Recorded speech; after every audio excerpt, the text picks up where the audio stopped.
Hey guys, this is Brad from Lucky 7 Racing and the Cars, Coffee, and Donuts automotive events that happen throughout Southern California. And I haven't been on my YouTube page in a while, so I figured I'd try something a little bit different because I've never actually done this before, and I'm going to review an RC car kit.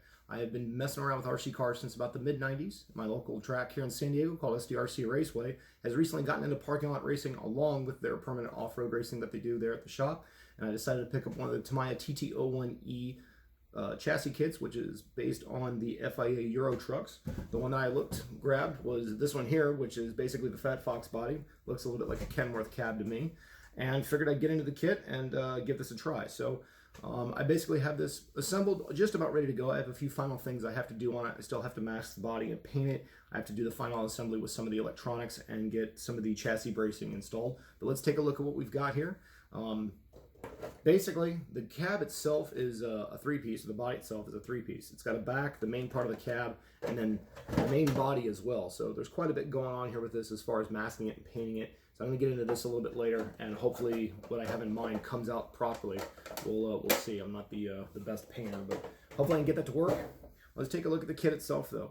Basically, it's an all-wheel drive platform. It is the TT01E chassis, which is a little bit like their previous TL01 chassis that they had, which is a little bit like a sport all-wheel drive chassis kit.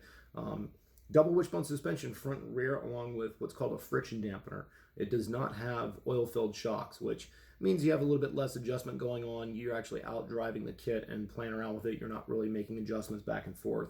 You do have some shock angles that you can adjust on the chassis itself, so that gives you a little bit of a range of tuning, but I don't even think that there's a set of aftermarket springs available for these kits, so you're pretty much stuck with what you've got. Having the double wishbone suspension is nice, but there's no range of camber, caster, or toe adjustment. So again, you're not making a lot of adjustments. You're basically just putting it all together and you're running the vehicle.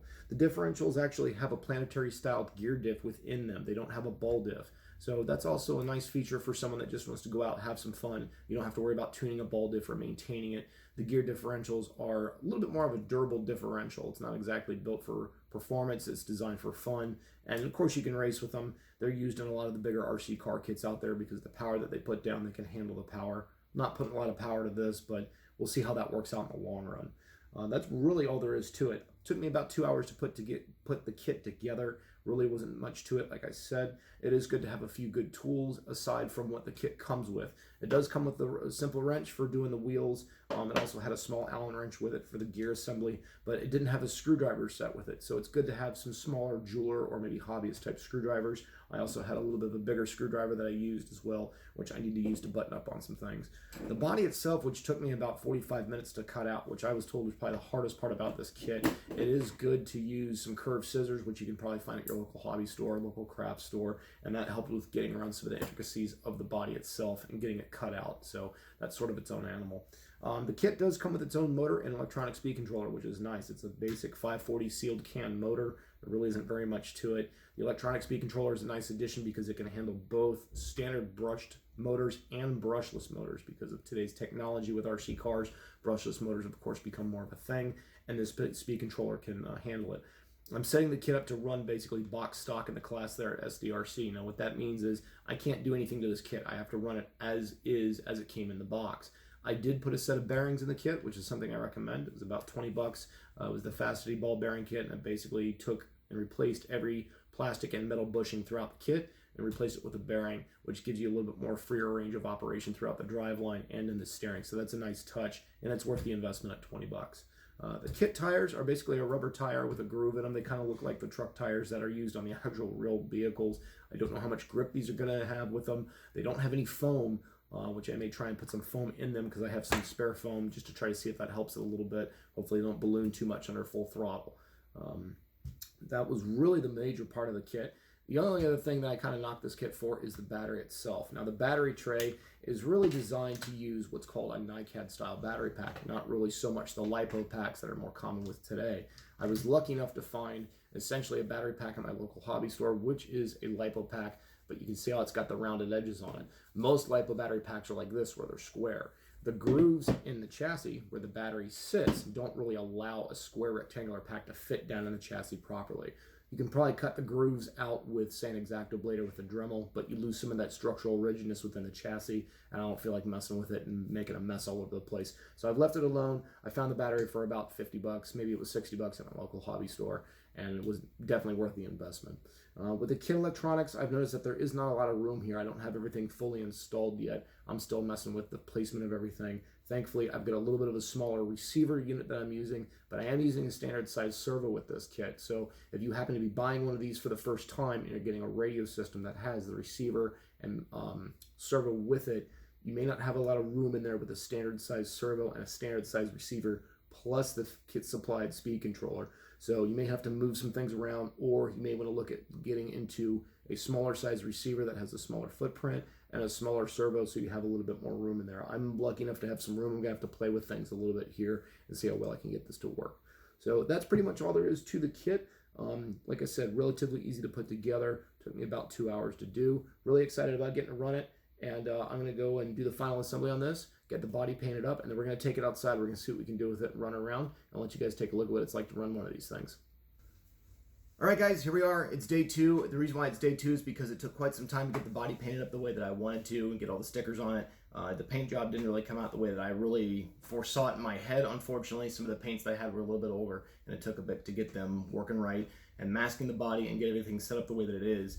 Like people said, this is the hardest part of this kit, is getting the body together. So I've got it set up here. Batteries in it, charged, ready to go. I did give it a couple of little test clicks here inside just to make sure that everything was set on it, make sure the steering was good, the throttle was set in the right spot. I do have to put the tire, or glue the wheels to the tires, so I can give you a little bit of a close-up of these things. There's not really much to them. I mean, it's a pretty much rubber groove tire, and they're pretty, I don't know, lack of the better word, not a lot of traction here, I would think, but we're gonna find out. So I'm gonna get this glued up. We're gonna go outside. It's a nice day out. We're gonna check this thing out, see how it runs, and then give you guys my final thoughts, and hopefully you guys enjoy what you've seen so far. All right, guys, here we are outside. We're gonna give this a little bit of a try. Just got a nice smooth parking lot here I'm gonna run this with, and give it a few hits back and forth, make sure everything works right. Hopefully you guys can hear me. It's a nice day out today. It's about 70 degrees here in San Diego, and let's see what this thing will do. This should be a lot of fun. All right, check this thing out.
Alright guys, that wasn't too bad. That actually had a little bit more speed in it than I expected it to. Not very much traction though, as you can see. It definitely wants to slide around quite a bit. Not very much there with the kit tires as far as grip. Sort of expected that, but we'll have to find a way to dial that out. All in all, everything was fun. Probably got a good, 6-7 minutes out of it there. I could probably get a little more, but because the speed controller doesn't have a way to really detect a low voltage on the battery, I didn't want to push it there as far as runtime. So we're going to take it back inside the shop. We're going to go over a few things, and then that'll be that. All right, guys, so I'm back here at the workbench. That was a great first run that you guys just saw. Got the chance to test the thing out. Everything's running essentially the way that I thought it would. The motor has pretty good power to it. Like I said, I'm surprised that it's got the speed that it has in it. The kit tires, as you saw with it sliding around, just don't offer a lot of grip. I'm hopefully going to be able to find a way to combat that a little bit. I do use something called sticky kicks. I get it right here from my shop, or from SDRC Raceway. I use this with the off-road buggy, and it might help a little bit with this as well. One of the other things I use for getting the tires glued to the rims, I do use Proline tire glue, really good stuff. I use this with the off-road race rig, and I've used it pretty much with every RC car in the last couple of years. The stuff seems to bond rubber to plastic really well with the rubber wheels, rubber tires, plastic wheels, works real well.